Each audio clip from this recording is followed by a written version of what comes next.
võtke A4 paber, kirjuta oma unistuste elu, kõik, milline on sinu unistuste elu. Ja nüüd tõmba vahele kriips ja kirjuta, aga millist elu ma elan täna praegu. Mis te see arvate? on hea harjutus. See on väga hea harjutus. Ja see toob ka nähtavale selle, et kas ma tõesti olen oma suhtest iseendaga täna lati alt läinud. Või ma tõesti elan täna koos oma kaaslasega oma unistuste elu. Ja kui sa oled täna üksinda ja sul ei ole kaaslast, siis mõtle, järelikult on see põhjusega. Minu maailm on hästi nagu selles suhtes, et ma alati usaldan eluga kõige keerulisematel ja kõige raskematel hetkedel. Ma usaldan, et kuskil kellelgi on minu jaoks kõige paremad plaanid. Ja ma täna võin olla väga keerulises kohas, eks justkui, aga ma alati usaldan, et see läheb alati paremaks ja see on kõigil nii. Ja kui sa ei oska oma elus mitte midagi teha, siis lihtsalt ole vaikuses ja lase sellel vaikusel iseendaga rääkida, sest kõik vastused on sinu sees. Naiste jutud.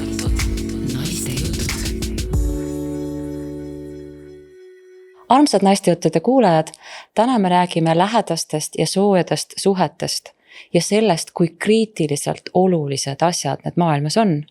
Ja muide, nad on seotud viimasel aja avalikkust rapustanud vägivalla uudistega ja sellega, et meie noored on päris katki ja mitte ainult noored, vaid ka küpsemad inimesed ja me otsime lahendust karistustest ja reeglitest, aga kõik algab peale hoopis sellest, kust ka meie saade.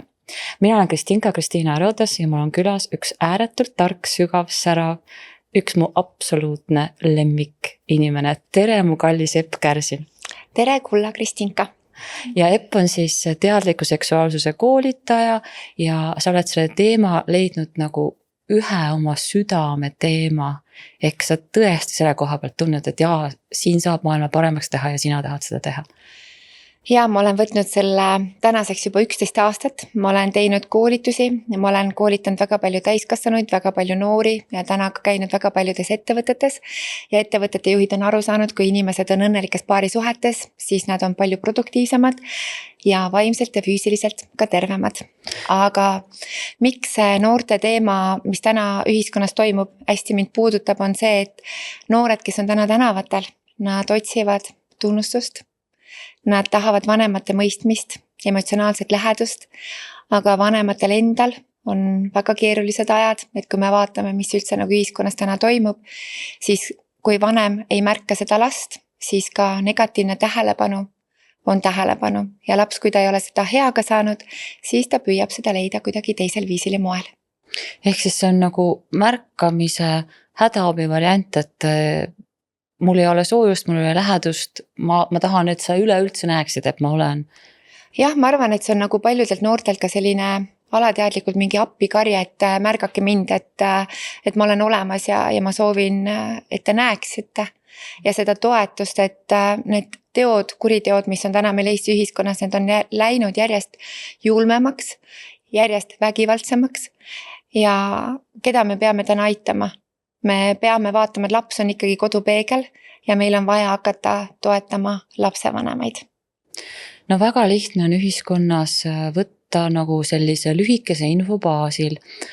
Pahategu ei kõlba, mõistame hukka ja hästi selline esimene nagu instinkt on samaga vastu ehk halva vastu halvaga, karistustega, karmimate karistustega, kui vaadata seda avalikku debatti, see on väga palju kommentaare on just selles suunas. Aga pigem ma arvan, et peaks lapselt küsima, et kui ta teeb mingi teo, et kuidas ta nüüd ennast tunneb, et mis tunne on tema enda sees, et ükski pahategu ei tule ju tühjast kohast.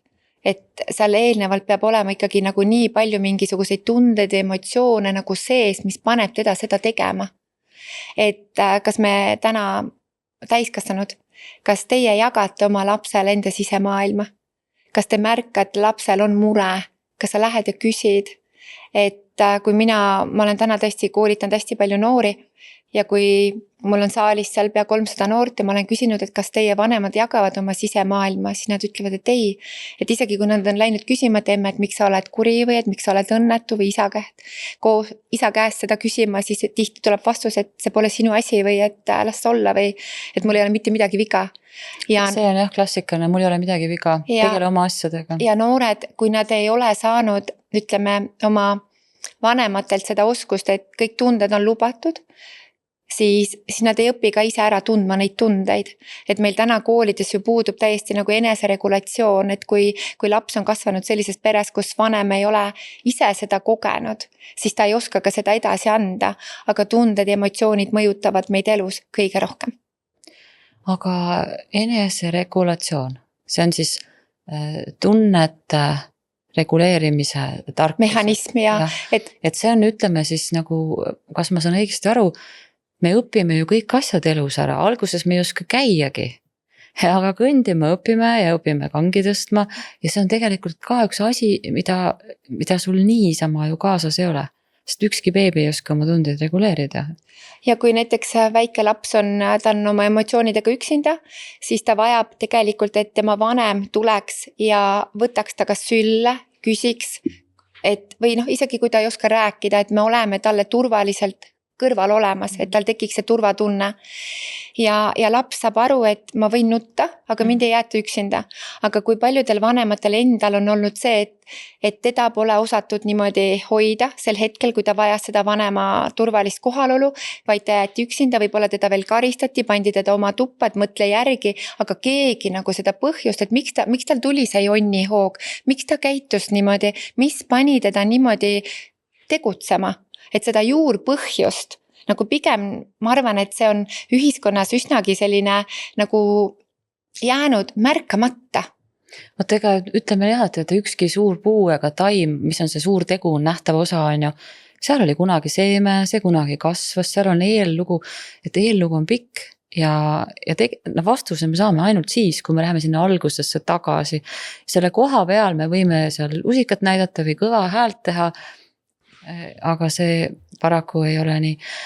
Kui nüüd võtta pätsa nagu, ütleme nagu võtame otsekohese ja mitte kedagi näpuga näidates, aga üldistatud kriitikana, siis mitte ükski nende probleemsete lugudes, mitte üheski kohas vanem ei võtnud mitte mingit vastutust, vaid alati oli, et kodus on ta küll normaalne ja et umbes, et ta on ju nii okei laps ja et ta ei saa süüdi olla, see nagu selline eitav mentaliteet, justku mina ei tea, kust see tuli.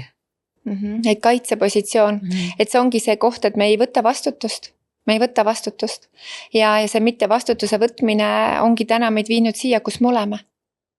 Et vanemad ei võta vastutust ja vanemad kui ei võta, siis kuidas õpivad lapsed võtma vastutust.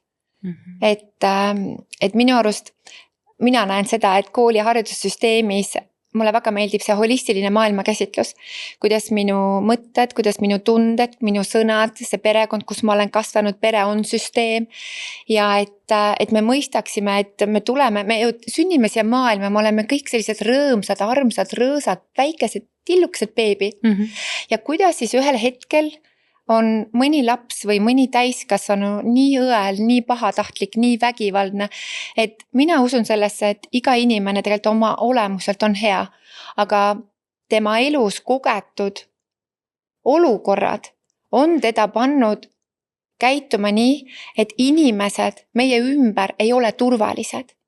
Me lapsena õpime seda oma vanemate kaudu, et kas me saame usaldada oma lähedasi. Kas need lähedased suhted, mis meil on, kas need on meile turvalised? Ja sealt hiljem tekibki see, kuidas on meil lähisuhted, kuidas me oleme vanemad ise, sest näiteks need lapsed, kelle vanemad on olnud vägivaldsed ja kus on olnud, ütleme, selline emotsionaalne külmus ja üksinda jätmine ja pole osatud tundeid reguleerida ja kui see laps ühel hetkel saab täiskasvanuks ja ta on lapsevanem, kas tema oskab oma lapsele seda turvatunnet, emotsionaalset lähedust pakkuda, kas ta oskab seda emotsionaalset lähedust luua? Uuringud on näidanud, et vanemad kordavad oma vanemate mustreid, aga mis ka tuleb uuringutest välja, seda on võimalik muuta, kui me saame teadlikuks.